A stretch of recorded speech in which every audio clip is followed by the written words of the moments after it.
starts anymore, can you? No, it becomes a bit of an issue, and we'd like to think that they weren't too big of an issue, but obviously again today we've had a really poor first quarter. Not so much a poor first quarter, we had a reasonable 10 minutes at the start of the quarter. It's the back end of the first quarter, but yes, they are, they're clearly becoming an issue. You put yourself too far behind and eventually you just can't keep coming back from that far back. There's most disappointing thing about that is how sloppy and almost lack of effort and lack of polish that the players had in that. Yeah, I wouldn't say effort. I would say lack of polish and composure, definitely. I thought, but then you've got to give credit to the side we're playing. The Tigers were putting us under enormous pressure. We haven't looked like that very often, where we've overused the ball. We've panicked with the ball. We've fumbled, and probably lost our feet quite a bit. So we were disappointed the way we handled their pressure, but their pressure was very good. And early, Ken, you couldn't get your hands on the footy. I think the first step we had was Richmond 43 touches to Port Adelaide 10. Yeah, I think it was 24-4 very early on, so it was pretty damaging, and that's what you need to do. First thing is you need to arrest the ball and try and get it back to being at least a 50-50 contest with the ball, and obviously our use with the ball then was hurting us. But we did take a little while to get ourselves into the game as far as hands on the ball. It's been happening for so long. Is there something in the back of your mind as to why it would be that way? That we haven't had the starts that we want? No, look, obviously, we're aware of them. We're working on them. We're trying to, talk to the boys about it. We're trying to change little bits and pieces of what we do and train and warm up and all that sort of. That's what every club does when you're looking for some answer. But sometimes it's purely you just need to go to work and get your hands dirty really early and compose yourself. We just haven't been able to do that. Chad, as a player, what did you know at the start today? I think it was just a massive thing was their pressure. It might have been perceived pressure, but again we tried to overuse the ball with our handball. Probably didn't get enough quick kicks, and in the end that's just what hurt us. Our first quarter, they got 6 stoppage goals in the second half of the first quarter, which really hurt us. How did you rate performance, Ken? Oh, it was a poor performance. We go through the players. We probably had 4 or 5 players that we thought were above pass. So you're obviously not going to win games of footy, but again, you take away a bit of what Richmond were able to do. They got to play the game on their terms, and we couldn't stop them. Worst of the year, you think? Certainly our most disappointing. Yeah, our most disappointing result is surely on the scoreboard. And it looked like that. It looked like we just couldn't put enough pressure on them when they had the ball, and they put an enormous amount of pressure on us. So we were disappointed. The lone ruck, would you do that again? Yeah, well, we won the clearances. As silly as it sounds, you expect that was going to be one of the questions you get asked. We didn't get belted in the hit-out, so I think it was down by about 10, but we won the clearances by plus 6 or 7. So that as a result, wasn't massive. We've talked about this regularly, about whether we're going to have 2 or 1 ruck, and we're looking for that second, third tall forward that can help out for us in that area. We gave Daniel Stewart that opportunity today, and overall I don't think that was the major thing. I think it was more about Richmond. Ken, could you go through the thought process for subbing off Campbell there?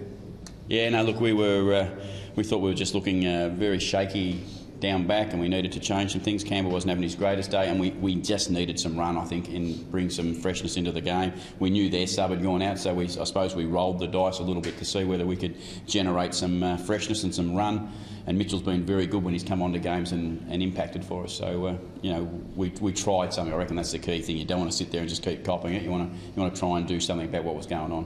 When Kane came on, he presented to almost everything, and he does seem to create space. Why does he seem to be one of the few core players who does move around? Look, I think Kane's form, if you look at his form when he's been sub, he's come on and really impacted. Last week when he played the full game, he didn't have near the influence that he has, because he does rely on his genuine speed and run. He runs the whole ground, and he gives you that. But when you get into a game at half time, you've got to understand the other team and other players have had obviously an hour of hard football, so he's going to always look that little bit fresher, and he certainly provides that. And whether he stays sub or comes in and plays in the team or holds, all those things we have to consider. Chad, as a player, what can you do to address the slow starts? I know as a club you tried to start with more intensity of training during the week. On game day, what can you change? I think it was just we needed to switch on with our defence. They got a lot of uncontested marks in between arcs as well, so our defence didn't switch on, and we didn't do that on the field. We had to wait to quarter time. We still didn't improve, and that's something that we need to work on during the week in our training, and hopefully that will pay dividends for next week. Ken, how much is this team now dealing with a month of good football the way you play and working you out? A lot. That's what's happening. AFL football, they give you a little look, they let you sneak away for a bit, and then they start to focus on what we're doing well. And you know we've been doing some things pretty well, and now sides are having a really close look at us, and that's great. I mean, we welcome that. We think that's great for us, because the only way we're going to improve is that we get experience of that. You know, and having those good teams come at us and expose us in some stuff that we need to improve on, because we are still in that renewal stage. We want to make sure that we get better from every game, and when you get to play sides who expose you, that's a great way for you to learn. So how do you go about this game? Do you persist with what you think is the right way to go about it, or do you think you have to now develop something different? No, totally about stability. We understand what we need to do. Did we execute the way we expect to? No, we didn't, and that was the key thing. It wasn't that what we're doing is not right. Our defensive stuff wasn't right. We know that as far as the way we went about trying to defend Richmond. But that's not because we haven't got the method right, it's because we just didn't put the effort in to get that method. Joe, not from yourself, a lot of turnovers today, kicking across goal and that sort of stuff. Was that come down to decision-making error, Richmond's pressure, perceived pressure, or maybe a combination of all? What is it? It's probably a combination of all, but we want to be brave with our ball use. So a few of those kicks we just didn't execute. We want to move the ball through the middle and, I suppose, be aggressive with our skills, and we'll back the boys to hit that 8 out of 10 times. Unfortunately, we just didn't execute the kick.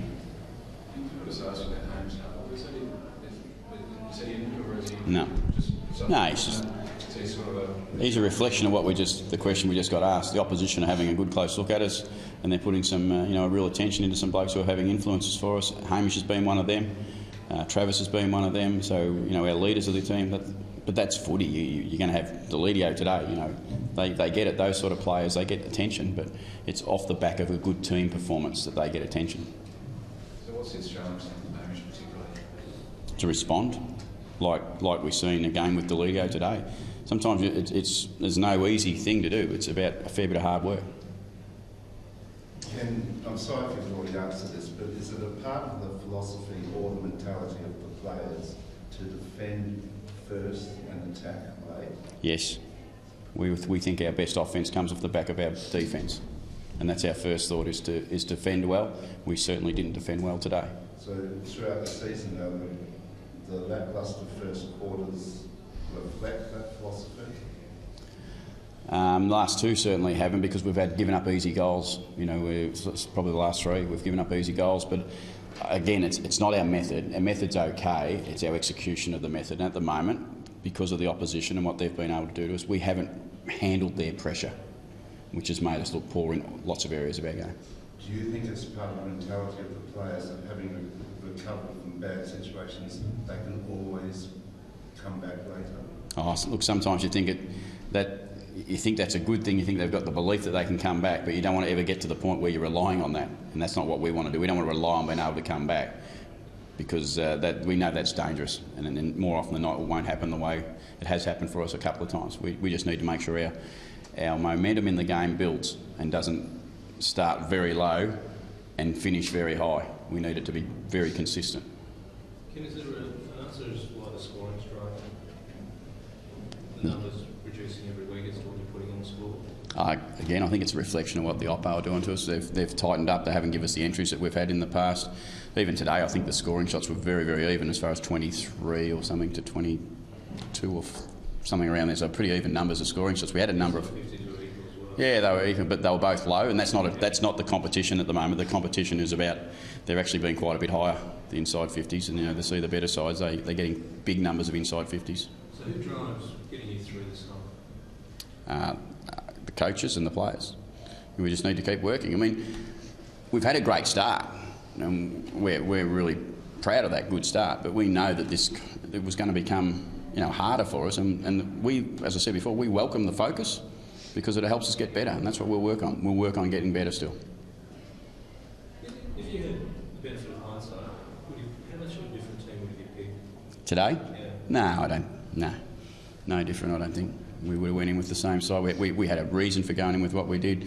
Dom was a late withdrawal. We waited for this morning to see what the conditions were going to be, because we knew we were taking too big a risk with only West off. And this morning we make that decision that we think good conditions, we perhaps should have the insurance of the extra tool, and we went with that. Now, we've got it right more often than not.